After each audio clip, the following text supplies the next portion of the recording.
Welcome to our channel. మనం చిన్నగా సింపుల్గా చికెన్ కర్రీ వండుతున్నాను.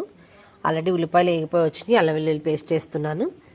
వేసేసి బాగా వేగనిచ్చి అప్పుడు ఇవి కనుక చికెన్ వేయాలి. ఎందుకంటే ఆ వేగిన స్మెల్ బాగా వస్తుంది. అప్పుడు బాగా వేగిన తర్వాత పచ్చివాసన పోయిన తర్వాత కమ్మట వాసన వస్తుంది. అప్పుడు వేయాలి చికెన్. అప్పటి వరకు వేయకూడదు. చికెన్ కడిగేసి పక్కన పెట్టేసుకుని ఉంచుకున్నాను.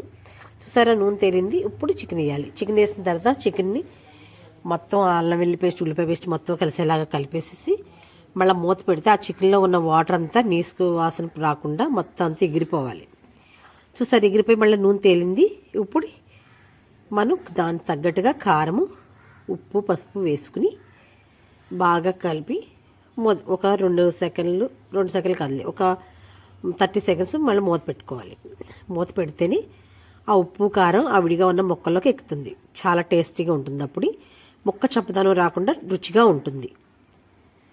చికెన్ వండుతున్నారు కానీ చాలామంది 40% నుండి ఏది ఉడికిందా లేదా అన్నట్టు తీసేస్తే దాంట్లో ఉన్న బ్యాక్టీరియాస్ చనిపోదు. కాబట్టి చాలా ఎఫెక్ట్స్ వస్తున్నాయి. కనుక చికెన్ మాత్రం 80% కుక్ అయిపోవాలి బాగా.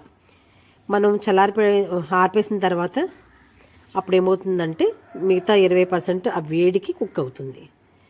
చూసారు, వాటర్ పోసాను. వాటర్ పోసిన తర్వాత అది ఎగిరిపోయింది దగ్గరికి. ఇంకా కొంచెం ఎగురుతుంది అనంగా మన మసాలా పొడి వేసేసుకున్నాను.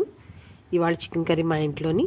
నా ఛానల్ నచ్చితే లైక్ చేయండి, షేర్ చేయండి. నా కర్రీ నచ్చితే సబ్స్క్రైబ్ చేసుకోండి. చూసారు, దగ్గరికి ఇలా అవ్వాలి గుజ్జుగా.